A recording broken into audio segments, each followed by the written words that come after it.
श्रीमन्महागणाधिपतये नमः।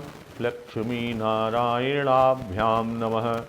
उमामहेश्वराभ्यां नमः। वाणीहिरण्यगर्भाभ्यां नमः। सचीपुरन्दराभ्यां नमः। मातापितृचरणकमलेभ्यो नमः। इष्टदेवताभ्यो नमः। कुलदेवताभ्यो नमः। ग्रामदेवताभ्यो नमः। स्थानदेवताभ्यो नमः। वास्तुदेवताभ्यो नमः। सर्वेभ्यो देवेभ्यो नमः। सर्वेभ्यो ब्राह्मणेभ्यो नमः। श्रीगुरुचरणकमलेभ्यो नमः। ओम सिद्धिबुद्धिसहिताय श्रीमन्महागणाधिपतये नमः।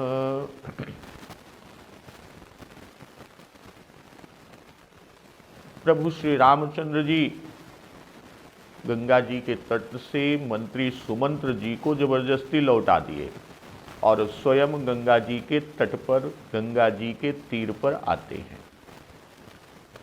तब प्रभु श्री राम जी ने केवट से नाव मांगी कि मांगी नावन केवटुआना, कही तुम्हार मरमुमय जाना। तो केवट कहने लगा कि मैंने तुम्हारा मर्म, तुम्हारा भेद जान लिया है। और क्या मर्म है?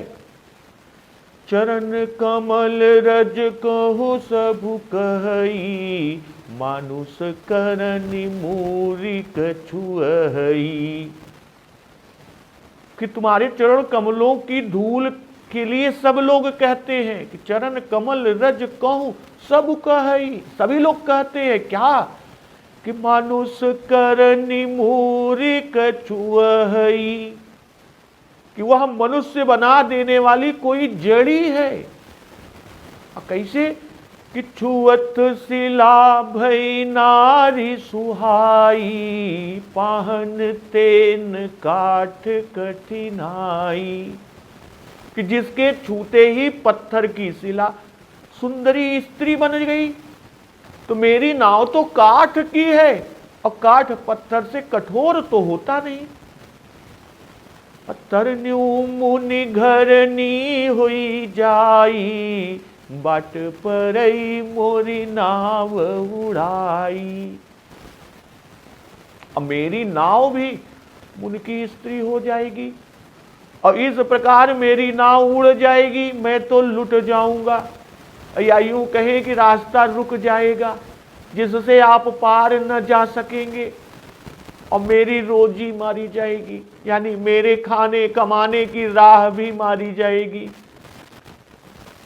तो यही प्रतिपालऊ सब परिवारू, नहीं जानऊ कछु और कबारू।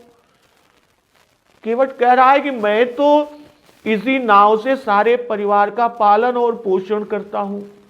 यही प्रतिपालऊ सब परिवारू, और नहीं जानऊ कछु और कबारू।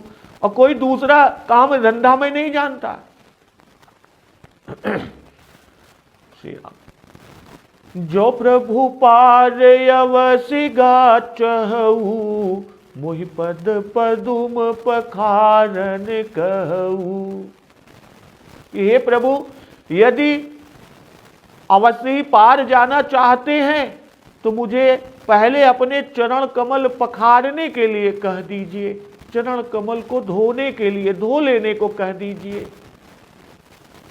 पद कमल धोई चढ़ाई, नावन नाथ उतराई, चहु मोहि राम राउरियान, दशरथ सपथ सब साची कहूं। बरु तीर मारहु लखनु पय, जब लगिन पाय पखारी हूँ, तब लगिन तुलसीदास नाथ, कृपाल पारू तारी हूँ। ये नाथ, मैं चरण कमल धोकर आप लोगों को नाव पर चढ़ा लूंगा।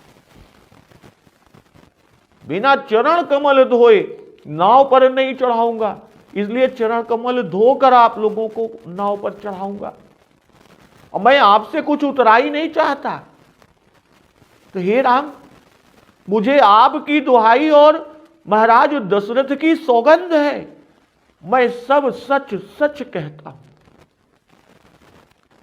कि बरु तीर मारहु लखन उपय, जब लगिन पाय पखारी हूं।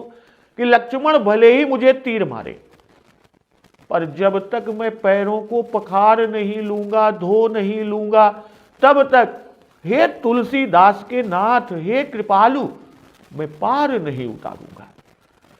तो सुन केवट के बहन प्रेम लपेटे अटपटे, बिह से करुणायन चितई जानकी लखन तन। केवट के प्रेम में लपेटे हुए अटपटे वचन सुनकर करुणा निधान करुणा धाम प्रभु श्री रामचंद्र जी जानकी जी और लक्ष्मण जी की ओर देखकर हंसे। आज का प्रसंग इसी के आगे। कृपा सिंधु बोले मुसुकाई, सोई करु जेहि तव नाव न जाई। बेगियानु जल पाय पखारू, होत बिलंब उतारहि पारू। जासु नाम सुमिरत एक बारा, उतरहि नर भव सिंधु अपारा। सोई कृपालु केवट ही निहोरा, जय जगु के अतिहु पगहु ते थोरा। पद नख निरखी देव सरिहरसी, सुनि प्रभु बचन मोहमति करसी। केवट राम रजाय सुपावा, पानी कठवता भरि लई आवा। अति आनंद उमगी अनुरागा, चरण सरोज पखारन लागा। बरसी सुमन सुर सकल सिहाही, एहि सम पुण्य पुंज को नाही। पद पखारि जलु पान करी, आपु सहित परिवार। पितर पारु करी प्रभु ही पुनि, मुदित गयौ लई पार। जब प्रभु श्री रामचंद्र जी केवट के अटपटे किंतु प्रेम में सने हुए, प्रेम से पगे हुए, प्रेम में लपेटे हुए वचन सुनते हैं, तो प्रभु कृपा सिंधु बोले मुसुकाई, सोई करु जेहि तव नाव न जाई। कृपा के समुद्र प्रभु श्री रामचंद्र जी केवट से मुस्कुरा कर बोले कि हे भाई, सोई करु तेहि तव नाव न जाई। कि सोई करु जेहि तव नाव न जाई, कि तू वही कर जिससे तेरी नाव न जाए।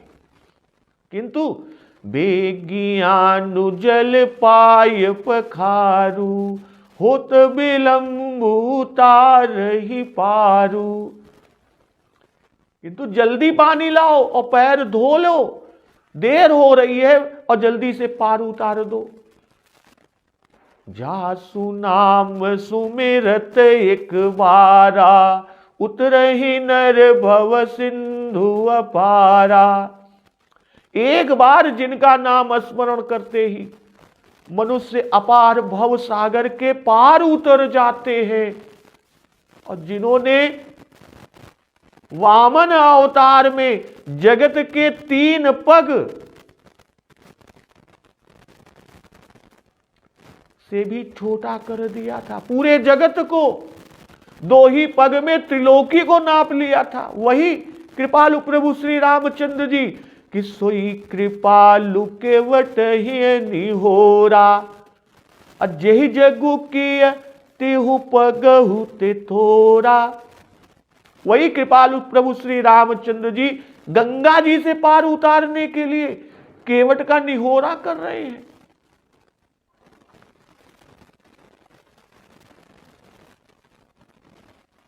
कृपा सिंधु, कृपा सिंधु बोले मुस्काई, क्योंकि केवट के आंतरिक भाव को समझकर और उस पर कृपा करने के लिए केवट पर कृपा कर रहे हैं।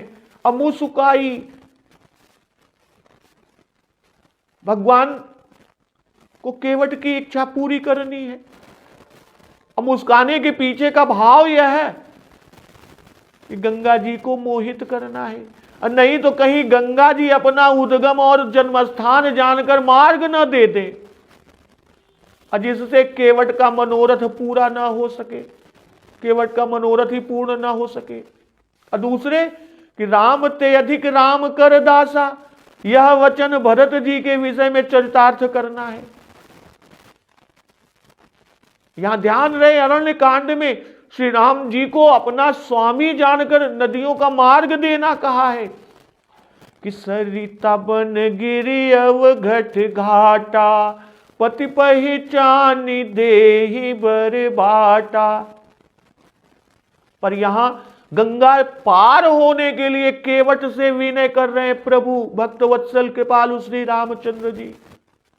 तो यह केवल उस पर समुद्रवत कृपा करने के लिए कर रहे हैं।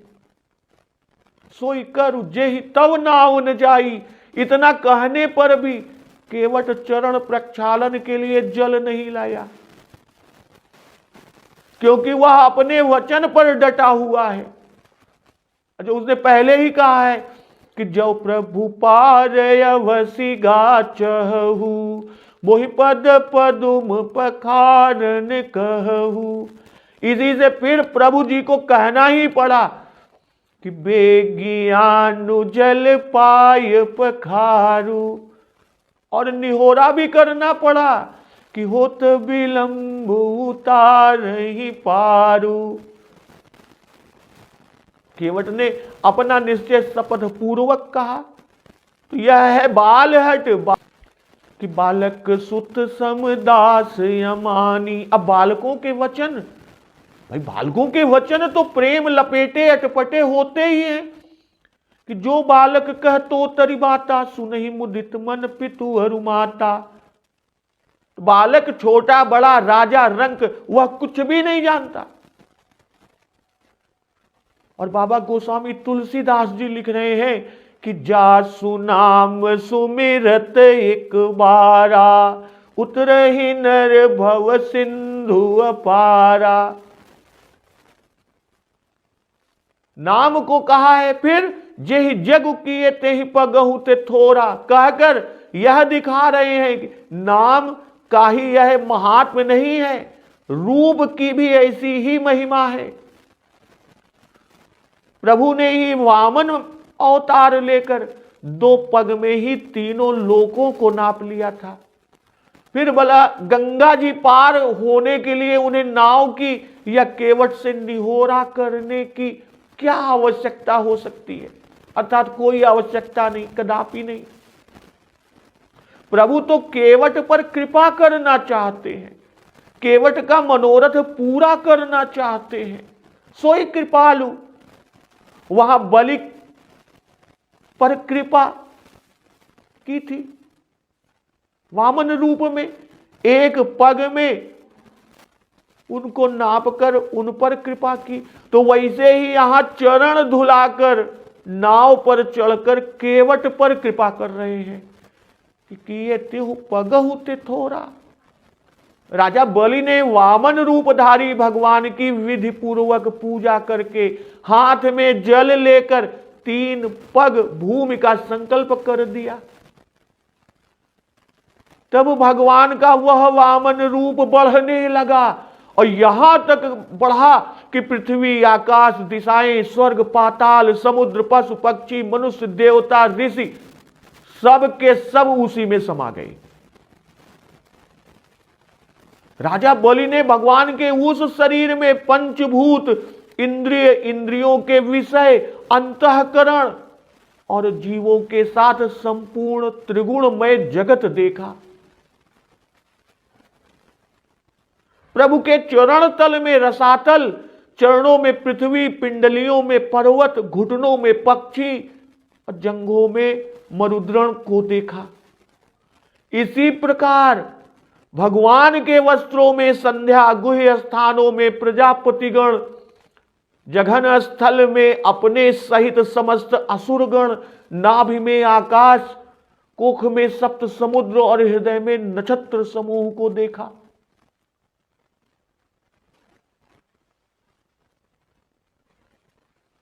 तो प्रभु ने वामन रूप के अपने एक पग से बल की सारी पृथ्वी नाप ली, शरीर से आकाश और भुजाओं से दिशाएं घेर ली, और दूसरे पग ने स्वर्ग को नाप लिया और बढ़ता हुआ सत्यलोक में पहुंच गया। तो तीसरे पग के लिए कोई भी वस्तु ही नहीं बची। इसी से तिहु पगहु ते थोड़ा, इस तरह। और यहां कहते हैं बेग उतार ही पारू। जल्दी का कारण क्या है? उसके कई कारण पूज्य संत जन कहते हैं कि दिन बहुत चढ़ रहा है, चैत का महीना है, धूप कड़ी होने के कारण जानकी जी को चलने में कष्ट होगा, और चलना बहुत है भाई। पैदल चलने का आज पहला दिन होगा। सुमंत्र जी रथ लेकर लौटते में रास्ते में विक्षिप्त गिर पड़े हैं, यह प्रभु जानते हैं। अब कोई आकर यह खबर ना दे दे, नहीं तो फिर से रुकते बनेगा, न चलते बनेगा। या दूसरी तरफ कि कहीं सुमंत्र फिर लौट ना आवे। और भी भाव कि उतारे ही पारू में एक गुप्त भाव यह भी है कि अपने मन की लालसा शीघ्र पूरी कर ले। केवट चरणोदक लेकर अपने पितरों और कुल परिवार को तार ले। तेरे मन की हो गई, उसमें विलंब न कर। तो पद नख निरखी देव सरि हरसी, सुन प्रभु बचन मोह मति करसी।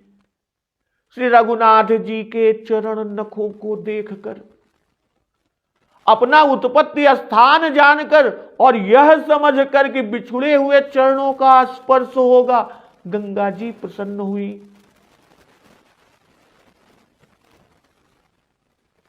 प्रभु के वचनों को सुनकर मोह ने बुद्धि को आकर्षित कर लिया, खींच लिया। मोह मति करसी, अकेवट राम रजाय सुपावा, पानी कठौता भर ले आवा। और श्री राम जी की आज्ञा पाकर केवट कठौते में पानी भर लाया। अति आनंद उमगी अनुरागा, चरण सरोज पखारन लागा। बारे आनंद के प्रेम से उमग कर केवट चरणों को धोने लगा। बरसी सुमन सुर सकल सिहाही, एहि सम पुण्य पुंज को नाही। समस्त देवता फूल बरसा कर ललचा ललचा कर उसकी प्रशंसा कर रहे हैं। सिहात हैं कि बरस सुमन सुर सकल सिहाही, कि इसके समान पुण्यवान यानी पुण्यों के समूह वाला और कोई दूसरा नहीं है। पद नख निरखी देव सरि हरसी, सुनि प्रभु बचन मोह मति करसी। तो सुनि प्रभु बचन मोह मति करसी, तो इसके दो प्रकार के भावार्थ कहे गए। एक तो गंगा जी का मोहित हो जाना, और दूसरे कि मोह का दूर होने का भी भाव है। मोह ने बुद्धि को खींच लिया या बुद्धि ने मोह को खींच लिया, अर्थात दूर कर दिया, कि मोह बुद्धि नष्ट हो गई। प्रभु के प्राकृतिक वचन सुनकर मोह हो गया कि समर्थ ईश्वर होकर केवट का निहोरा इस प्रकार कर रहे हैं, यह क्या बात है, ये मनुष्य तो नहीं। तो प्रभु के चरित्र को देखकर ब्रह्मा, वशिष्ठ, सती, शिव, काग, भुसुंड आदि को भी मोह हो जाता है, तो यदि गंगा जी को मोह हुआ तो कौन सा आश्चर्य। या इस प्रकार कि जब प्राकृत वचन सुनकर मोह हुआ कि ये भगवान नहीं है। तब बुद्धि ने मोह को आकर्षित कर लिया, अर्थात बुद्धि ने विचार कर निश्चित किया कि नहीं, ये प्रभु ही है।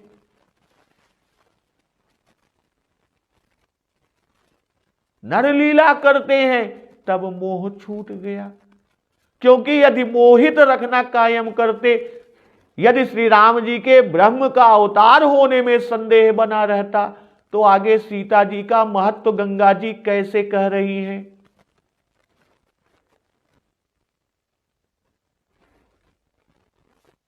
कि पद नख निरख देव सरिहरसी, सुन प्रभु बचन मोह मति करसी।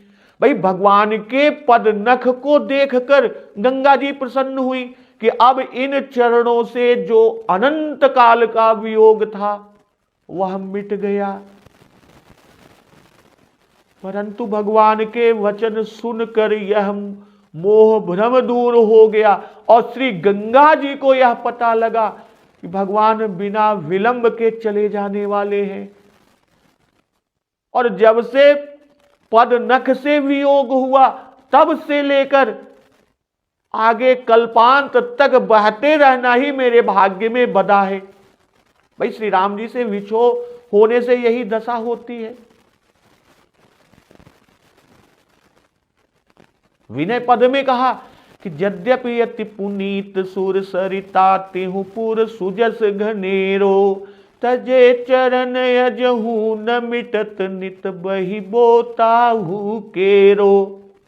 तो गंगा जी को मोह था कि कदाचित केवट के वचन न माने और हमको लांघ जाए या बिना चरण धुलाए ही पार उतर जाए, तो हमको चरणों का स्पर्श नहीं मिलेगा, हमको चरणों का स्पर्श ना होगा।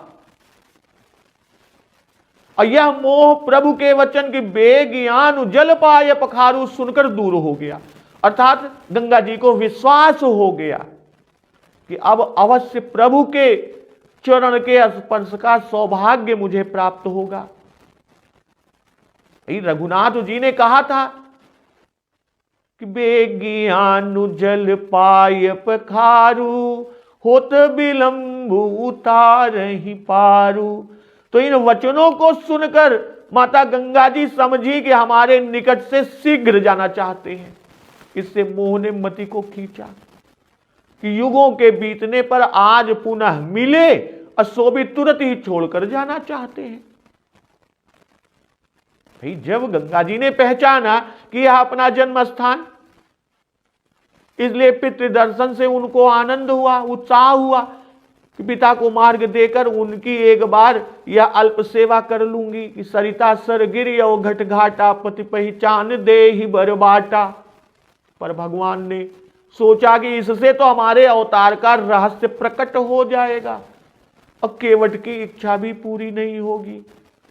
इसलिए जब कृपा सिंधु बोले मुस्काई, तब गंगा जी की मति में मोह हो गया, ऐश्वर्य भाव दब गया।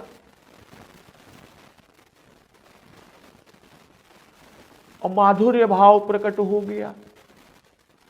गंगा पार होने के लिए भगवान ने अपनी माया का आवरण दूर कर दिया। तब गंगा जी ने श्री सीता जी की प्रशंसा की।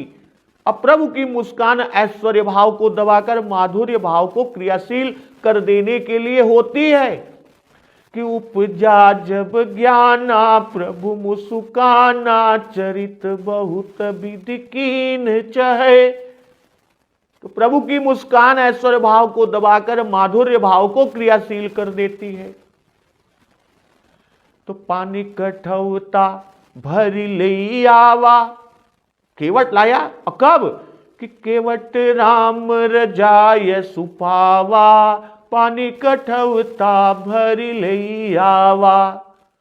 भाई प्रभु की आज्ञा पाकर केवट कठौते में पानी भर लाया।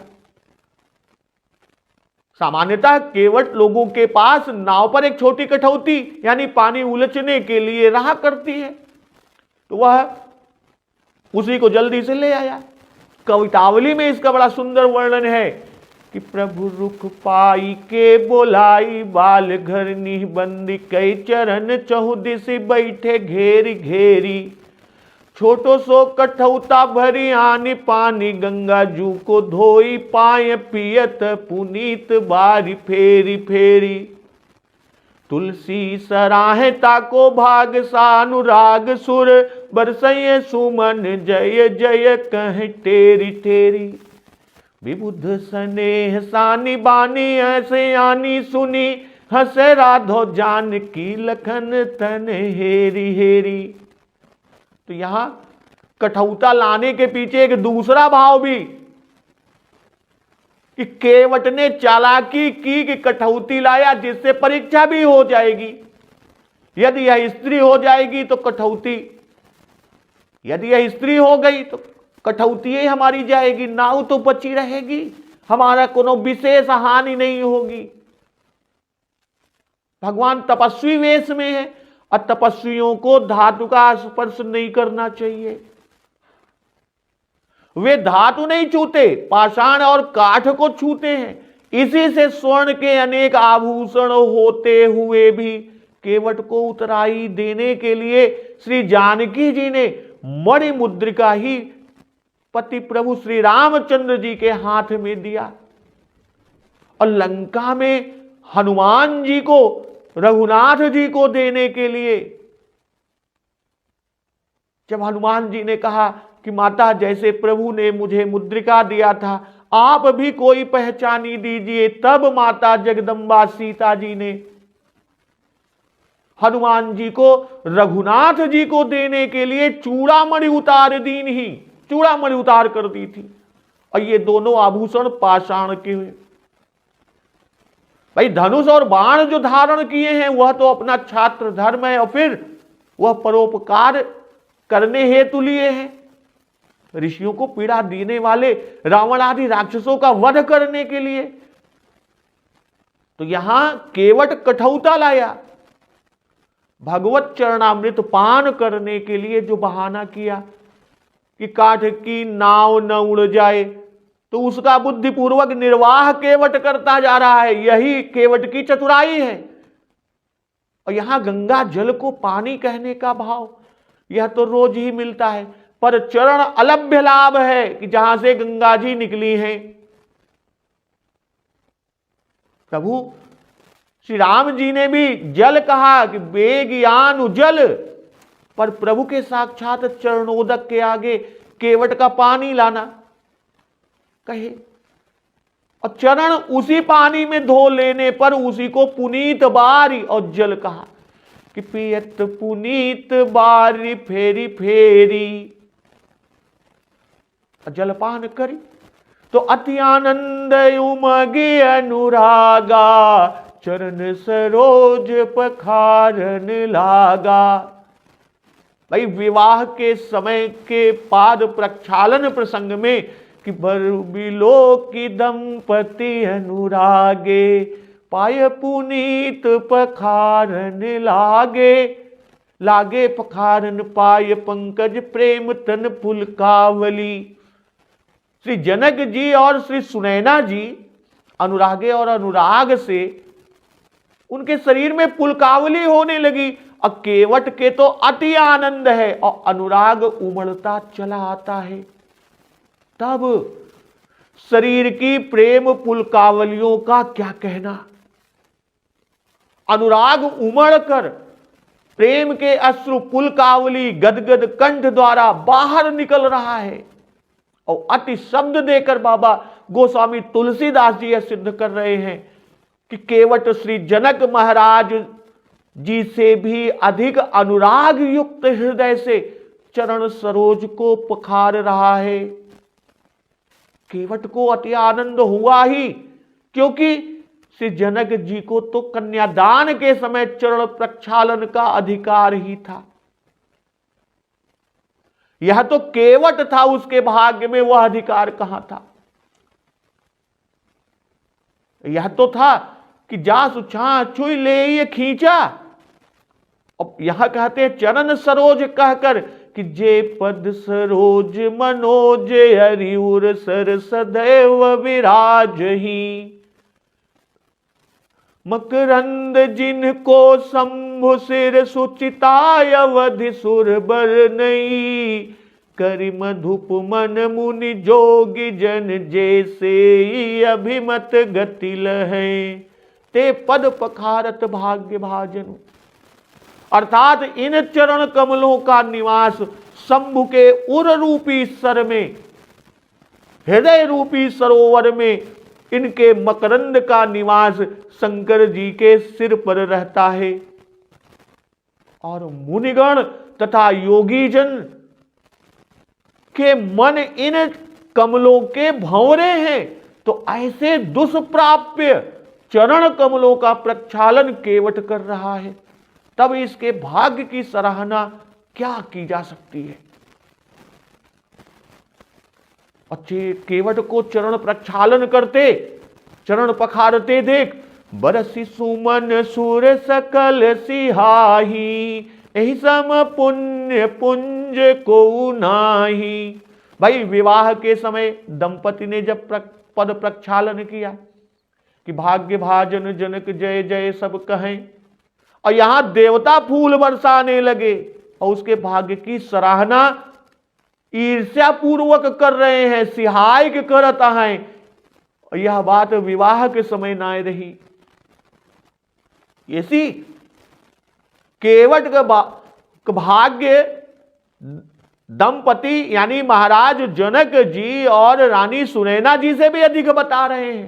पुण्य पुंज नहीं दूजा कहे, क्योंकि मकरंद जिनको शंभु सिर सुचिता अवध सुरबर नहीं, अब वे इसको प्राप्त हुए, केवट को प्राप्त हुए। तो पद पखारी जलपान करी आप सहित परिवार, पितर पारु करि प्रभु ही पुनि, मुदित गयौ ले पार। चरणों को धोकर और कुटुंब सहित आप ही उस जल यानी चरणोदक को पीकर अपने पितरों को भवसागर पार करके तब प्रसन्नता पूर्वक प्रभु को गंगा पार ले गया कि मुदित गयौ ले पार। भाई परिवार भर को चरणामृत पिलाया, और यह समझकर कि फिर ऐसा योग नहीं लगने का कि पितर पार कर से बता रहे हैं कि तर्पण भी किया। नदी पार कर उत्तरी ठाड़ भय सुर सरी रेता, सिय राम गुह लखन समेता। गुह यानी निषादराज और लक्ष्मण जी सहित सीता और प्रभु श्री रामचंद्र जी नाव से उतरकर गंगा जी की रेत यानी बालू पर खड़े हुए। तो केवट उतरी दंडवत कीन्हा, प्रभु ही सकुच ही नहीं कछु दीन्हा। तब केवट यानी नाव खेने वाला जो केवट है, जिसने पद प्रक्षालन किया, पाए पखारा, ने उतरकर दंडवत किया। और दंडवत करते हुए देख प्रभु श्री राम जी को बड़ा संकोच हुआ कि हमने तो इसे कुछ दिया ही नहीं। तो पियही की सी जान निहारी, मनि मुदरी मन मुदित उतारी। तो कृपालु प्रभु श्री रामचंद्र जी यानी माता जगदम्बा सीता जी पति के हृदय की जानने वाली प्रसन्न मन से मणि की अंगूठी अंगुली से उतारी। कहु कृपाल ले ही उतराई, केवट चरण गहे अकुलाई। तो कृपाल प्रभु श्री राम जी ने केवट से कहा कि लो ये उतराई लो। यह सुनकर, प्रभु के वचन सुनकर केवट घबरा गया, और केवट ने घबराकर प्रभु के चरण पकड़ लिए। तो उतरी ठाढ़ भय सुर सरी रेता, सिय राम गुह लखन समेता। तो यहां उतरने के क्रम को बाबा गोस्वामी तुलसीदास जी ने दिखाया कि पहले श्री सीता जी, तब प्रभु श्री रामचंद्र जी, तत्पश्चात निषादराज गुह जी, और अंत में लक्ष्मण जी नाव से उतरे। और केवट उतरी दंडवत कीन्हा, प्रभु ही सकुचे ही नहीं कछु दीन्हा। सेवा करने के पश्चात दंडवत प्रणाम करने की रीति है। भाई राजा लोगों के यहां इसका अर्थ यही लिया जाता है कि कुछ बख्शीश मिलेगी, मिलनी भी चाहिए। अब प्रभु ही सकुच यही नहीं कछु दीन्हा। प्रभु श्री राम जी की उदारता, शील, संकोच और कृतज्ञता की तो हद है। केवट के पितृगण को भवपार किए, यानी केवट के पितृगण भवपार हुए और वह स्वयं परिवार सहित मुक्त हुआ। तो इस मुक्ति के दान को प्रभु ने उसकी खेवाई की मेहनत के आगे कुछ नहीं समझा। श्री रघुनाथ जी की दृष्टि में भक्त को देने में भुक्ति मुक्ति कुछ पदार्थ नहीं। विभीषण को जब लंका का राज्य दिया तो लंका का राज्य देने पर भी प्रभु को संकोच ही रहा कि हमने विभीषण को कुछ न दिया। कि जो संपत्ति शिव राव नहीं दीन दिए 10 मात, सोई संपदा विभीषण नहीं सकुच दीन रघुनाथ। अब सोचिए, अब प्रभु ने यह विचार किया कि यह तो इसी के घर की थी, अब दूसरे वह जली हुई। तो वैसे ही वे सोचते हैं, प्रभु सोच रहे हैं कि मुक्ति तो निशाचरों को भी देते हैं, इसे मिली तो क्या बड़ी बात हुई। केवट को मुक्ति मिली तो कौन सी बड़ी बात हुई। और दूसरा भाव कि प्रभु का स्वभाव है कि दिए हुए दान को भूल जाते हैं। निज गुण अरिकृत अनहितो दास दोष सुरत चित रहत न दिए दान की, बानी विस्मरणशील है मानद यमान की। कि सब कुछ देकर भी अपने को अपने स्नेही भक्त का ऋणी मानने वाला प्रभु श्री रामचंद्र जी के सिवा दूसरा कौन, कोई नहीं। और यह दिखाकर बाबा गोस्वामी तुलसीदास जी भक्तों की अनन्यता दृढ़ कर रहे हैं। प्रभु श्री रामचंद्र जी ने सोचा कि मुक्ति तो शत्रु को भी हम देते हैं, इसको अकेली मुक्ति कैसे दूं। इसलिए सोचते हैं कि इसको चारों पदार्थ दे। श्री सीता जी ने प्रभु के मन की बात जानकर चिंतामणिमयी अंगूठी उतारी, जिससे अर्थ धर्म काम तीनों वह प्राप्त कर सकेगा। केवट की तो जीविका ही पार उतार कर उतरा ही लेना, अपार उतार कर दंडवत करने पर बख्शीश देना मिलता है, बनता है। और भगवान प्रभु श्री रामचंद्र जी घर से लेकर तो कुछ चले नहीं, इसलिए उतराई न देने का संकोच है। और यहां कि पियही कीसी जान निहारी, मन मुदरी मन मुदित उतारी। तो जो माता जी की सिखावन थी, माता जी ने जो शिक्षा दी थी कि पति रुख लखिया येसु अनुसरेहु, उसी को यहां माता सीता जगदम्बा जी चरितार्थ कर रही हैं। कि पति के मन की बात को जानकर समझकर और उसी के अनुकूल उन्होंने सेवा की। अब बड़े प्रसन्न मन से अंगूठी उतार कर प्रभु को दिया, जिससे प्रभु का संकोच दूर हो गया। आजकल की बहुत सी स्त्रियां इसी हालत में तो पति पर और ही जल उठेंगी, नहीं सही वह भी लिए लेते हैं, जो थोड़ा बहुत रहा वो मांग लेता है, वो दवाई देता है। अब मन मुदित उतारी। केवट अर्थ धर्म काम मोक्ष जो चाहे सो पत्र लिखकर इस मन मुद्री से छाप लगाकर उसे अपने पास रखे, या और भी जिसे देना चाहे मुहर छाप लगाकर दे दिया करे। कहने का भाव कि उद्भव स्थित संहार करने वाली माता जगदम्बा सीता जी मुद्री नहीं देती हैं, मानो मोहर देती है कि अब तेरे निकट माया न आवेगी, अविद्या रूपी मोह अब कभी तुझे नहीं सतावेगी। नाथ आजु मैं काहन पावा, मिटे दोष दुख दारिद धावा। केवट कहता है, हाथ हे नाथ आज मैं क्या नहीं पाया, अर्थात सभी कुछ तो मुझे मिल गया। अब मिटे दोष दुख दारिद्र दावा।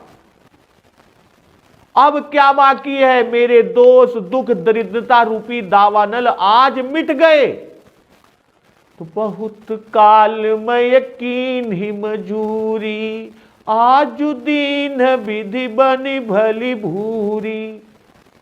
मैंने बहुत काल मजदूरी किया, विधाता ने आज अच्छी और एकदम भरपूर मजदूरी मुझे दे दी।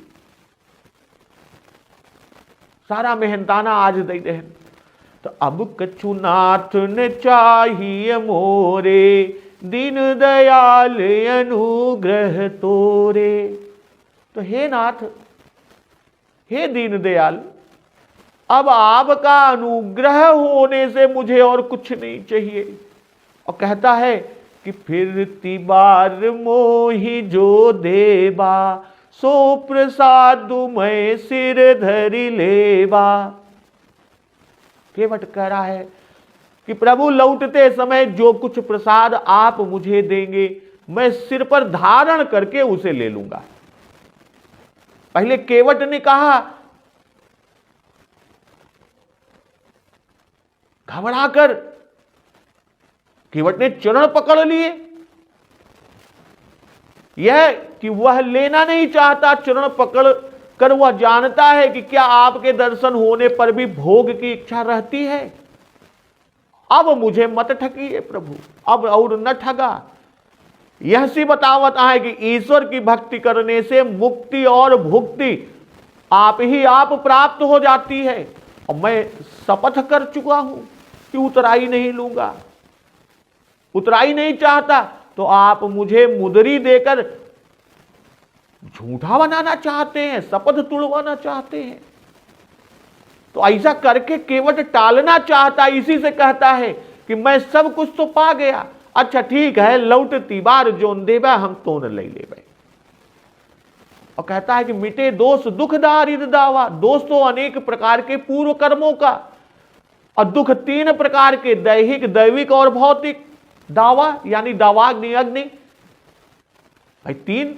और दोष एक, दावा दावाग्नि अग्नि, कौन से? दोष दुख और दरिद्रता यानी दारिद्र, तीनों के साथ। तो दोष पाप, पाप से दुख होता है, कर ही पाप पा वही दुख भय रुज शोक वियोग। तो दुख मिटे अर्थात कारण और कार्य दोनों का नाश आपके चरण स्पर्श से हो गया। और दुखों में से दारिद्र्य भी दुख है, पर इसे पृथक ही कहा, क्योंकि इससे बढ़कर कोई और दुख ही नहीं है। नहीं दरिद्र सम दुख जग माही। तो आज तक मैं पाप और दुखों से संतप्त रहा हूं, आज वह जलन भी दूर हो गई। और कहता है केवट कि बहुत कालमय कीन मजूरी, आज दीन विधि बनी भली भूरी। अनेक जन्मों से मजूरी करता रहा, दुख और दोष से संतप्त रहा, जल रहा था।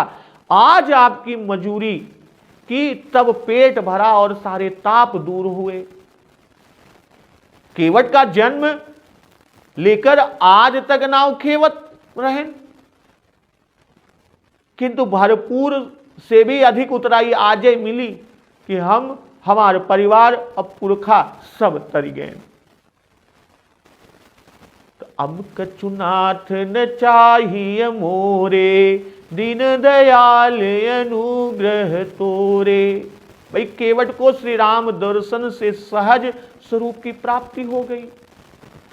प्रभु का वाक्य है कि मम दर्शन फल परम अनुपा, जीव पाव निज सहज स्वरूपा। तो अब अंगूठी लेने से स्वरूप में भ्रम व मोह हो जाने का भय है, इसी से केवट घबरा गया। इसी तरह जब श्री सीता जी की सुध लाकर हनुमान जी ने प्रभु को सुनाई थी और प्रभु ने कहा कि सुन सुत तो ही उरिन मय नाही, देखें करि विचार मन माही। तब हनुमान जी भी घबराकर प्रभु के चरण पकड़ लिए कि सुन प्रभु बचन बिलो की मुख, गात हरसि हनुमन, चरण पर प्रेमाकुल, त्राहि त्राहि भगवन। अर्थात हे प्रभु, आपके वचनों से मुझे मोह होने का भय है, इससे मेरी रक्षा कीजिए। अब विभीषण को जब दर्शन और शरण की प्राप्ति हो गई, तब उन्होंने भी कहा कि उर कछु प्रथम वासना रही, प्रभु पद प्रीति सरित सोबही। तो अब सब इच्छाएं पूर्ण हो गई। वैसे ही केवट भी कह रहा है कि अब कछु नाथ न चाहिए मोरे, दीन दयाल अनुग्रह तोरे। कि अनुग्रह तोरे कि आपकी कृपा से, आपकी कृपा प्राप्त होने से कुछ भी वासना नहीं रह गई, तो अब यह कृपा सदैव बनाए रखिएगा। वो आगे कहता है कि फिरती बार मोहि जो देवा, सो प्रसादुमय सिर धरि लेबा। फिरती बार, भाई यहां पर केवट ने लिया कुछ नहीं, तो न लेने के कारण कई हैं। पहला कि शपथ कर चुका था, केवट ने शपथ कर लिया था कि मैं उतराई न चाहूं। और दूसरा कि ये वानप्रस्थ, प्रभु वानप्रस्थ धर्म का पालन कर रहे हैं, वन को जा रहे हैं, तो इस समय लेना भी उचित नहीं है।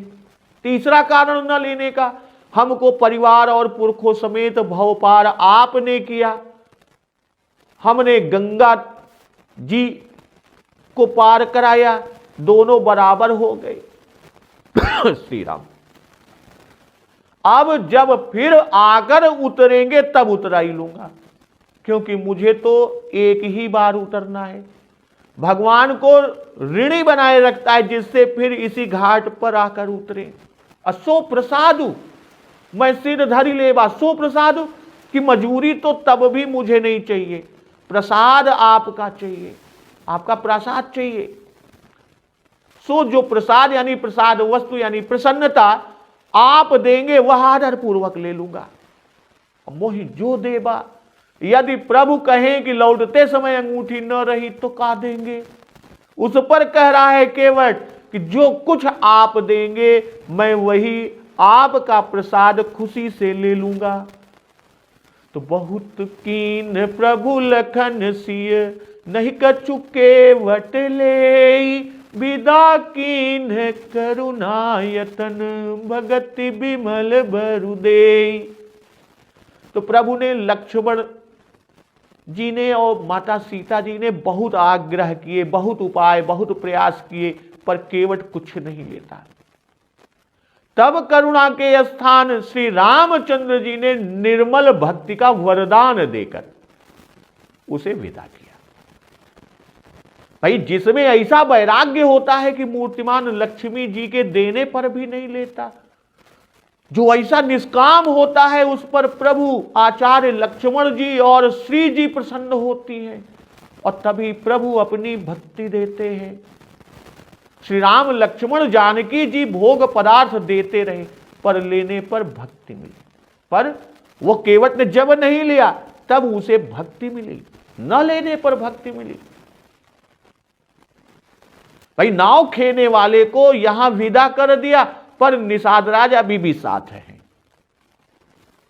प्रसाद में विमल भक्ति उसे भी मिल गई, क्योंकि लौटती बार नाव पार उतरना नहीं है, पुष्पक विमान से प्रभु आवेंगे। भाई जो विशुद्ध भक्ति नारद सनकादिक को भी दुर्लभ है, वह केवट को कृपा करके प्रभु ने दिया। निर्मल भक्ति भगवान की कृपा से ही मिलती है कि अभजल भगति विशुद्ध तव, श्रुति पुराण जो गाओ, यही खोजत जोगीस मुनि, प्रभु प्रसाद को पाओ। और श्रीमद् भागवत में भी यही बात कुछ इस प्रकार कही गई कि यह सत्य है कि भगवान सकाम पुरुषों को मांगने पर अनेक अभीष्ट पदार्थ देते हैं, किंतु यह असली पदार्थ नहीं है, क्योंकि उन्हें फिर भी कामनाएं होती ही रहती है। इसके विपरीत जो निष्काम भाव से भजन करते हैं उन्हें प्रभु साक्षात अपने चरण कमल ही दे देते हैं, और जिन्हें पाकर मनुष्य की सभी कामनाएं सदा के लिए पूर्ण हो जाती हैं। तो यहां माता सीता जी ने समझ लिया कि प्रभु को उतराई न देने का संकोच है, इसलिए मणिमुद्री को उतार कर प्रभु को उतराई देने के लिए दिया। अब प्रभु ने कहा कि केवट से एक उतराई लो। केवट तो सुनकर व्याकुल हो गया, चरण पकड़ लिया कि सरकार क्या कर रहे हैं, प्रभु ये क्या करता है,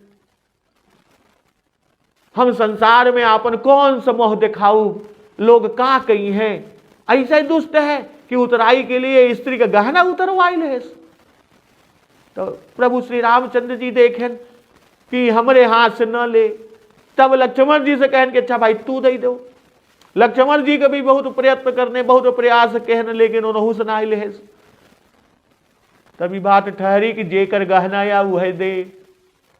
तब सीता जी दे लागी, तब वो केवट ना ले। कहेला कि लौट समय सरकार जो न देवे वो का हमें सिरोधार्य कैले वे। पर नीति है कि आदानस्य प्रदानस्य कर्तव्यस्यैव कर्मणः क्षिप्रमेव प्रकर्तव्यम कालो विवर्तितदृशः, कि जो लेना देना हो, देना लेना हो, जो करना हो उसे तुरंत कर डालें।